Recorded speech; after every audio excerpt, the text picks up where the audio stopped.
Welcome to you all this morning. I really appreciate you taking the time out your day, and I know a lot of people have travelled quite far to come to hear me talk about why I like committees and maybe some suggestions as to how we can all get on a bit better with ours. So, if we take the, there it is. If we take the word committee, the first part of that word is really important, to commit. Remember, the volunteers on your committee give of their own time to come and help at the club. You know, they give up hours of their time, they work towards the benefit of the club, and they have a passion and a drive to do that, and they don't get paid in most cases. And I think that's really commendable, you know, and I feel that that deserves some thanks and some recognition.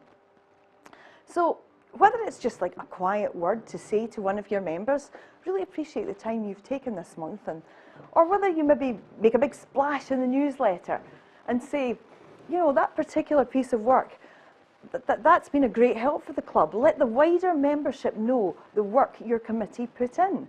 Give them thanks and recognition. And that way you'll ensure their continued commitment and motivation. So I'm going to try and keep this quite light-hearted. So why do people volunteer? What's in it for them? Well, it boosts their self-esteem. We all like to feel part of something, to feel that we belong. So why do they commit? Why do they volunteer? Yeah, like I say, to improve their self-esteem, to work towards a common goal.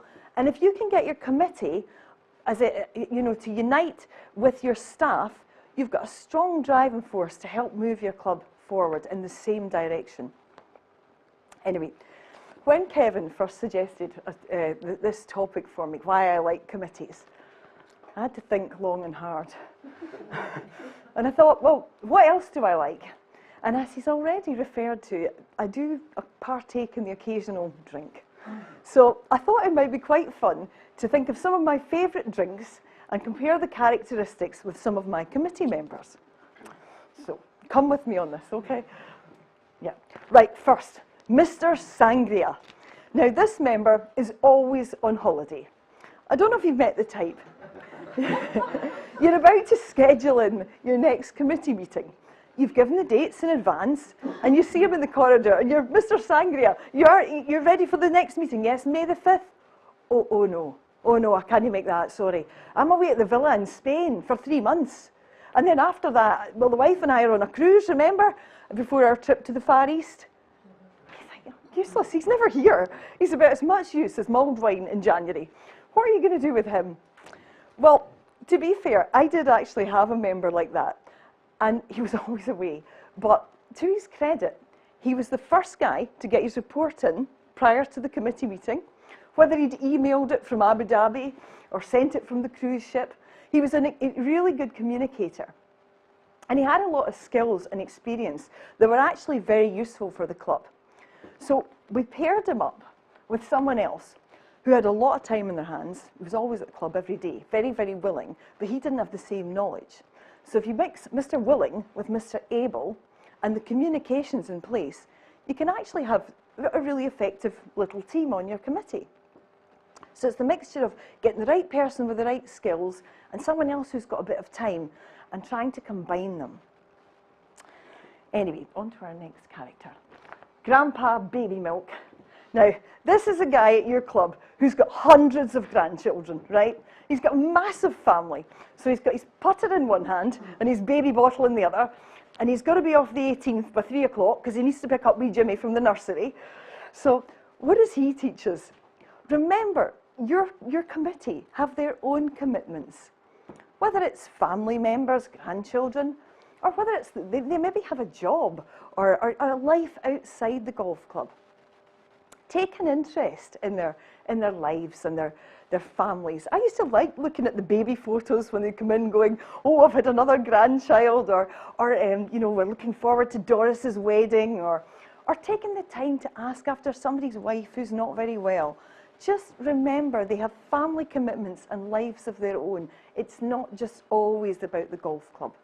And if you can engender that cooperation amongst your committee, if somebody does need to take a step out for a while, someone else will maybe come in and fill the breach. Now I think this is my favourite one. Oh dear, where's this button, eh? Ah, yes, Mr. Redwine. You might know this, or Mrs. Redwine. Loud, full-bodied, red-faced, plenty to say for themselves. Do you have a committee member like this? Yeah? And by God, did they give you a headache the next morning? Yes. So how do you handle the member like that, that's a bit dominant, that wants to control and talks all the time? Well, it's a little bit like mixing the cocktail. You know, you have to try and not let them take over.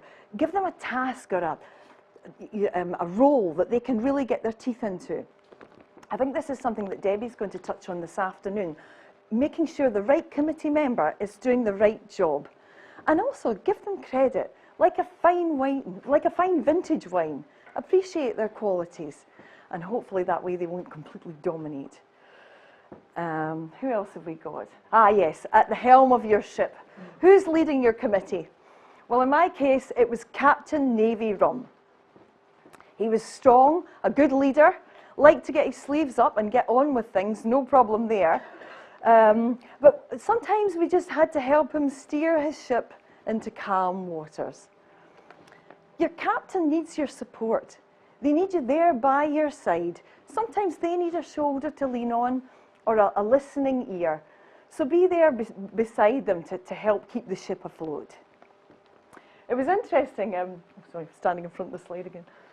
I did actually have a lot of Navy members at my last club, and they were tremendous. They really got on with it. You know, nothing was too much effort, and that mindset to serve was really commendable. And I learned a lot from that. But it was interesting, when I was looking for a picture for this slide, one of the mottos of the Royal Navy is, if you wish for peace, prepare for war. And I think it's useful to keep that in mind prior to your committee meetings, or your AGM maybe. Anyway, this is an interesting character, Miss Diet Coke. Now, she seems harmless enough, does she not? 0 calories, quite good for you really, and she's an excellent mixer. But just don't shake her up the wrong way, or look what happens. Have you got somebody in your committee who's maybe a bit volatile, maybe a bit touchy, you know, the dark horse or the loose cannon? Handle with care. Take a step back, sometimes a deep breath, sometimes the less, was it Justin Timberlake's song at the moment? Yeah, something it's best to say nothing at all. Good advice, Justin, yeah. In actual fact, it's a little bit like Jackie was referring to the vixens, you know, the Diet Coke, the dark horse. But it's interesting how people mix. And you'll find this, that people are different on a one-to-one than in a group. And I find group dynamics fascinating. You know, how all the different characters mix together and how the different qualities sometimes come out, and they can be completely different on their own or when they're around the table. Anyway, so where does that leave us, the club manager? Well, I like to look at the Highland Spring for inspiration. Pure, clear water.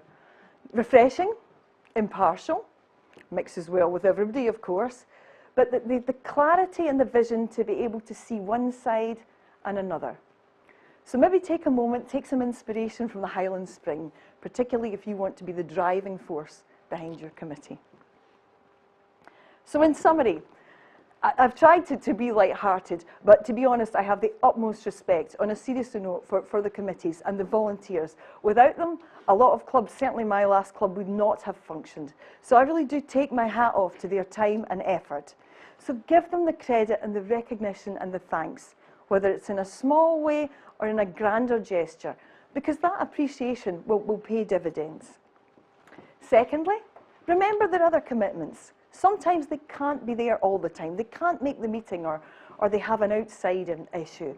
So just be mindful that they have families or jobs and commitments. And lastly, appreciate their little skills and quality. Imagine you're like the mixologist mixing up the best cocktail, and you'll get the best from your committee. Thank you very much. I'd just like to say a particular thank you to Kevin, because he has given me a tremendous amount of support and encouragement over the last few years.